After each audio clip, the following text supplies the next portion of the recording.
महफिल में एक बार फिर स्वागत है, इस्तकबाल है। मैं आपको आजकल मुंतखब दलित कहानियाँ सुना रहा हूँ। ये किताब जो साहित्य अकादमी ने शाये की है, ये रमनिका गुप्ता की हिंदी किताब का उर्दू तर्जुमा है, जिसमें रमनिका गुप्ता जी ने अलग अलग ज़बानों से मुंतखब दलित कहानियों को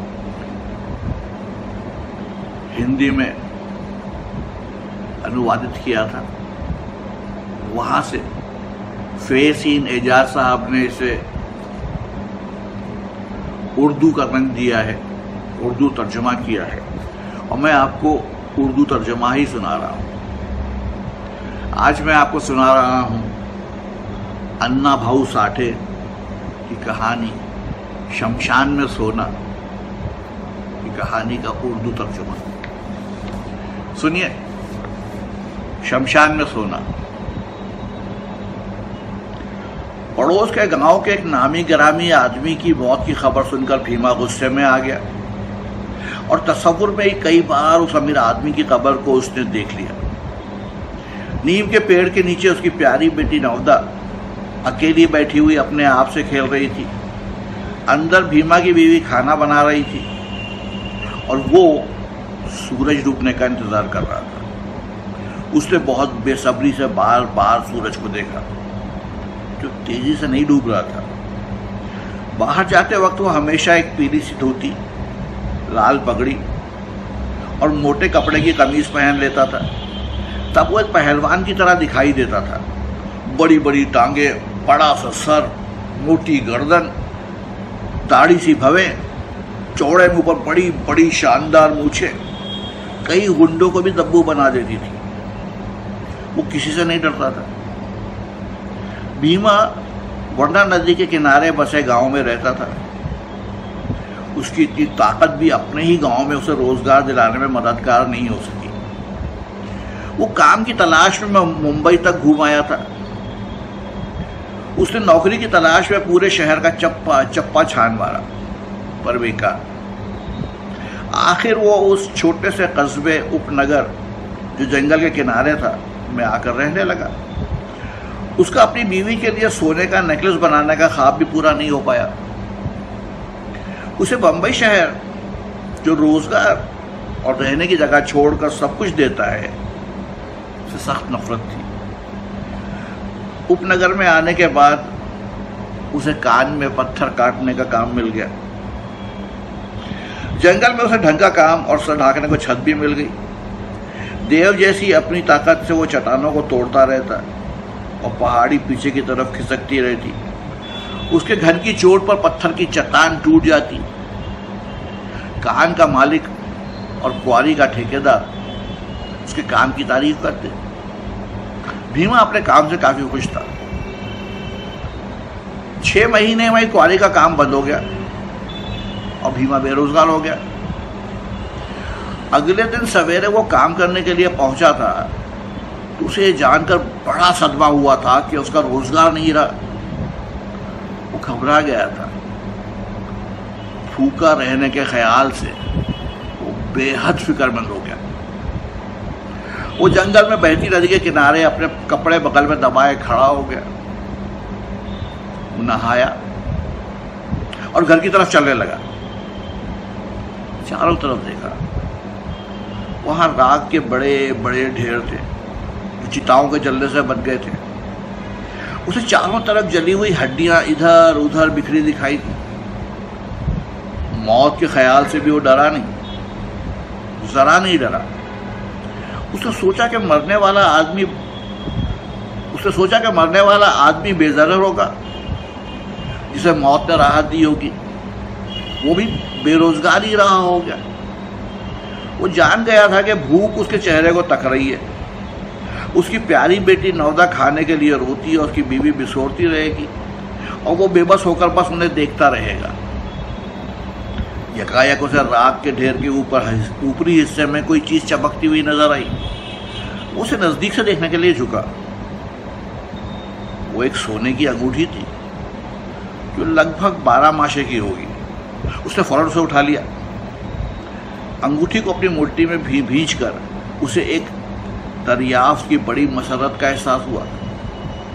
चिता की राख में मिली उस अंगूठी ने भीमा के लिए भूख के भेड़िए को दूर करके जीने का रास्ता दिखा दिया। उसने अगला दिन शमशान घाट में और कब्रिस्तान में कब्रों की खोज में घूम घूम कर बिताया। राख को कुरेदते हुए उसे चमकते हुए सोने के छोटे छोटे टुकड़े मिले। ऐसा कोई भी दिन न था जब वो बिना बाली, नथ, पाजेब, नेकलेस लिए घर गया हो। उसने देखा कि चिता की तेज गर्मी से सोना पिघलकर हड्डियों में चिपक जाता है। वो जली हुई हड्डियों को छोटे छोटे टुकड़ों में तोड़ देता था। उन कीमती धातुओं का एक टुकड़ा पाने के लिए वो खोपड़ी और कलाई की हड्डियों को बिना किसी एहसास के पीसकर पाउडर बना देता। शाम को वो बंबई के कस्बे कुर्ला में जाता। कुर्ला में जाकर सोना बेच देता और पॉकेट में पैसे भरकर लौट आता। घर लौटते वक्त हमेशा वो अपनी प्यारी बेटी नवदा के लिए खजूर का एक पैकेट खरीद लाता। इस तरह भीमा चिताओं की राख को कुरेद कुरेद कर गुजर बसर करने लगा। वो जिंदगी और मौत की पहेली समझ नहीं सका। दोनों के बीच का फर्क उसके लिए मिट चुका था। वो सिर्फ ये जानता था कि अमीरों की राख में सोना होता है और गरीबों की राख में उसका एक जर्रा भी नहीं। इस सीधी सादी दलील ने उसमें ये यकीन पक्का कर दिया कि गरीबों को दुनिया में जिंदा रखने के लिए सिर्फ अमीरों को ही मरना चाहिए और यह कि गरीबों को मरने का कोई हक नहीं है। उसने संजीदा होकर अपने दोस्तों में यह ऐलान कर दिया था कि जो लोग बेइज्जती की जिंदगी जीते हैं उनके जीने मरने का कोई मतलब नहीं है। वो दिन रात शमशान घाट और कब्रिस्तान खोजता रहता। भूत की तरह वह लाशों पर जिंदा रहने लगा था। इस तरह उसकी जिंदगी लाशों से बन गई थी। कभी कभी बड़ी अजीब वारदातों की खबर मिलती। मकबरों में दफनाई लाशें खोदकर निकाली हुई मिलती। एक सूदखोर की जवान बहू की लाश कब्रिस्तान से घसीट कर नदी के किनारे फेंकी हुई मिली। इस वारदात ने लोगों को खौफजदा कर दिया। पुलिस होशियार हो गई।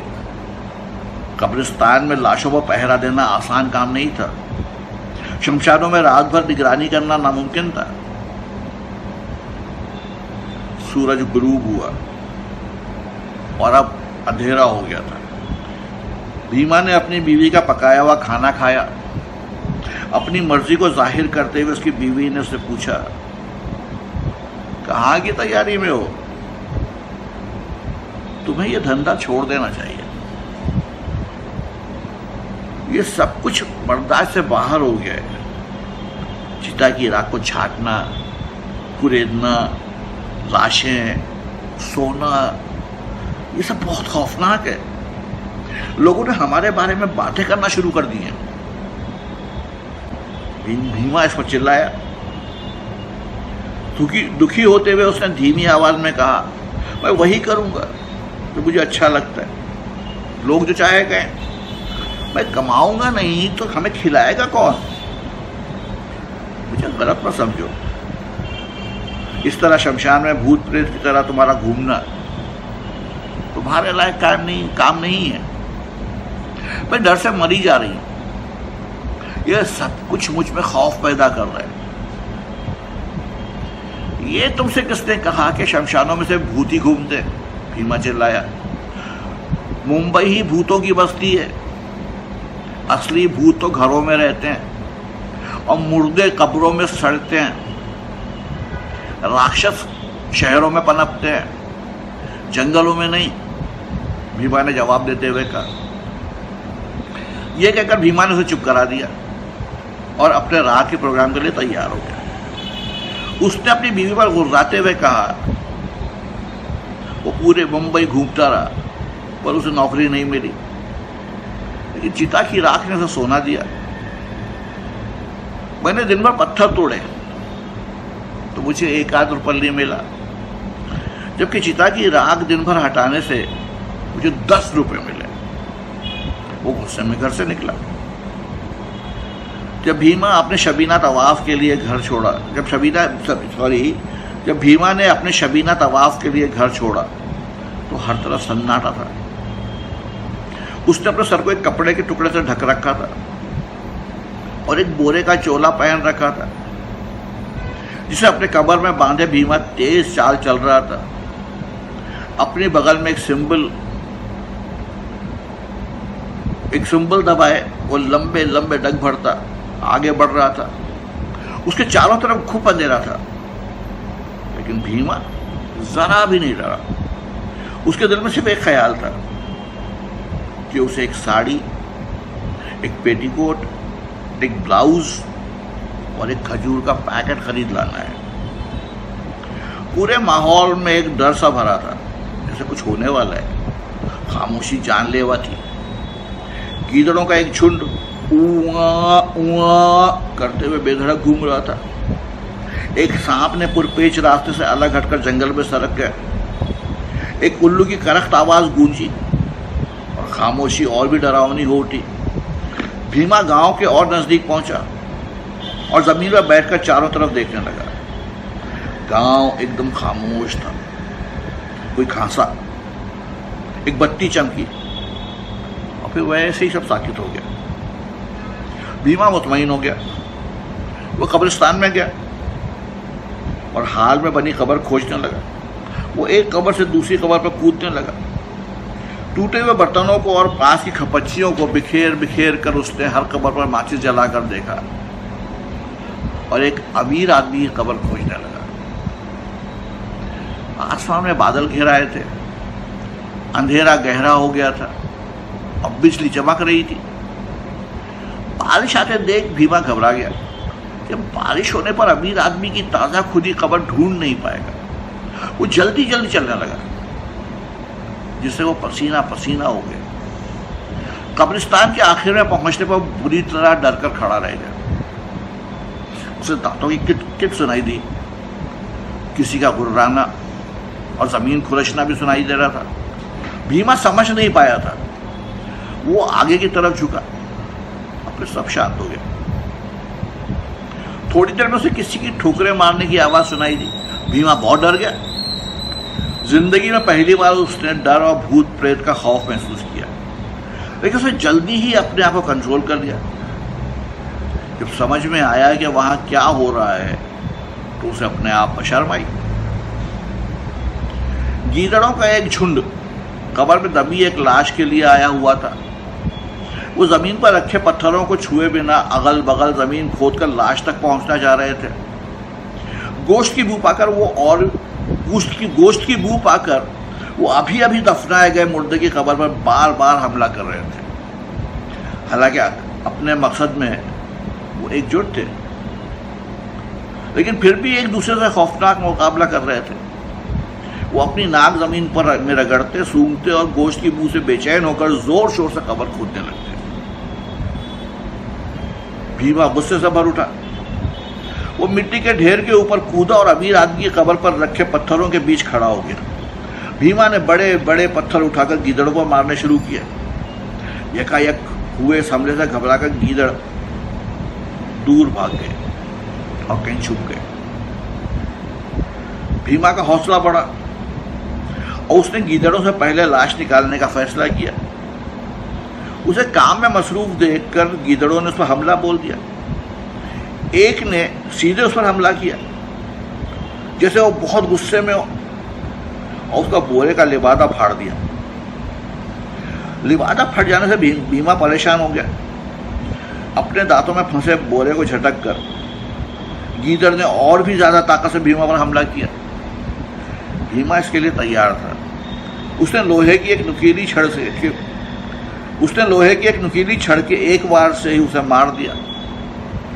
मरे हुए गीदड़ के बगल में ही भीमा ने कब्र खोदनी शुरू की, लेकिन गीदड़ों ने एकजुट होकर चारों तरफ से उस पर हमला बोल दिया और उनमें एक खौफनाक जंग शुरू हो गई। भीमा ने आधी कब्र खोदी थी, लेकिन उसे गीदड़ों के हमले से अपना बचाव करने के लिए थोड़ी देर रुकना पड़ा, जो उसके गोश्त को काट खा रहे थे।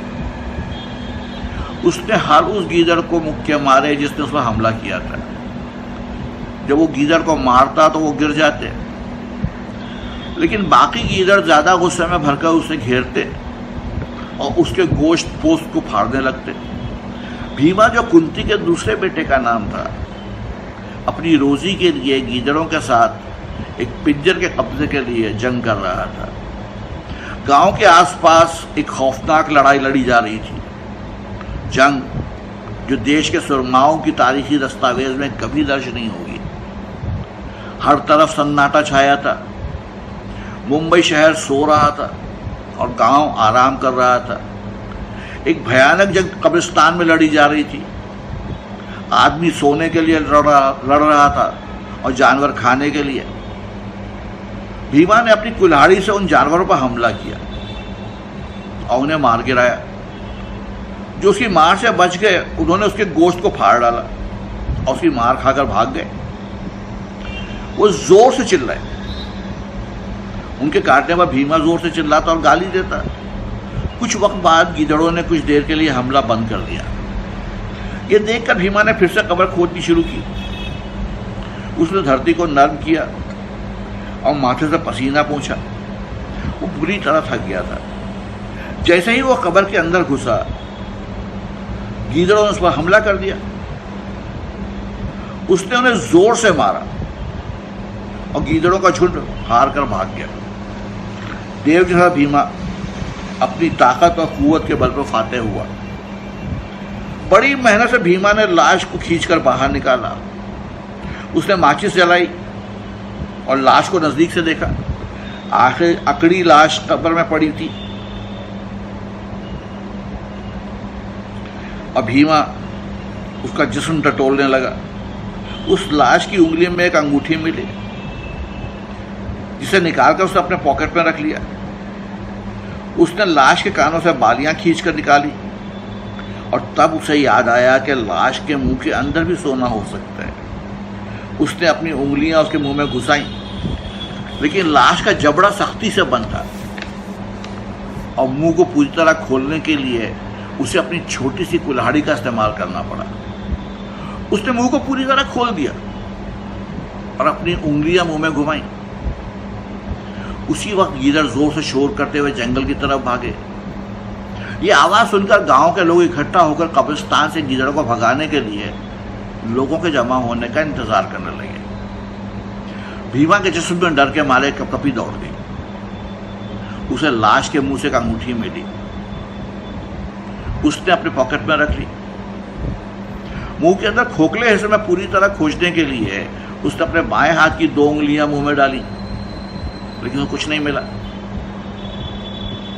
अनजाने में उसने अपनी दोनों उंगलियां पिंजर के मुंह से निकालने के लिए कि पहले अपनी छोटी कुल्हाड़ी पहले निकाल ली। जबड़ा झटके से बंद हो गया और उसकी उंगलियां जबड़े की पकड़ में जकड़ गई। तकलीफ की एक दर्द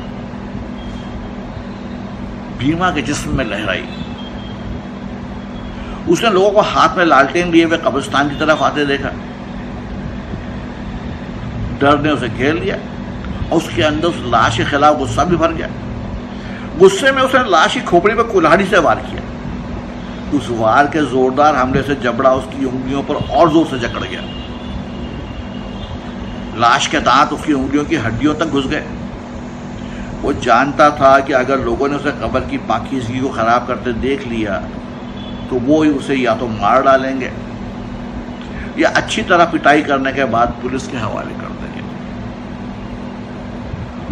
उसने लाश की तरफ देखते हुए सोचा, शायद इसी को लोग भूत कहते हैं। उसने गुस्से में आकर और जोर से गाली देते हुए छोड़ने के लिए कहा। अब तक लोग कब्रगाह के पास पहुंच गए थे। भीमा ने लाश के मुंह में छोटी कुल्हाड़ी घुसाकर मुंह खोल दिया। जब मुंह खोल दिया तो उसने बड़ी होशियारी से अपनी उंगलियां बाहर निकाली, जो टुकड़ों में कट गई थी और कहीं कहीं चमड़ी और हाथ से जुड़ी हुई थी। उसे जबरदस्त दर्द हुआ। किसी तरह अपनी टूटी उंगलियों की मुट्ठी बनाकर अपने घर की तरफ भागा। जब वो घर पहुंचा तो उसे बहुत तेज बुखार चढ़ा। भीमा की यह हालत देखकर उसकी बीवी और बच्चे ने रोना शुरू कर दिया। उसकी उंगलियां काट देनी पड़ी। डॉक्टर ने कहा उसे बचाने का सिर्फ यही एक रास्ता था। जिस दिन उसकी उंगलियां काटी गईं, उसी दिन उसे सुना कि कान का काम फिर शुरू होने जा रहा है। वो देव जैसा आदमी भी बच्चे की तरह बिलक बिलक कर रोने लगा। वही उंगलियां जिनसे वो पत्थरों को चूर चूर कर देता था, कब्रिस्तान में सोना पाने के चक्कर में कहीं गुम हो गई। तो ये थी आज की कहानी अन्ना भाऊ साठे का अफसाना शमशान में सोना।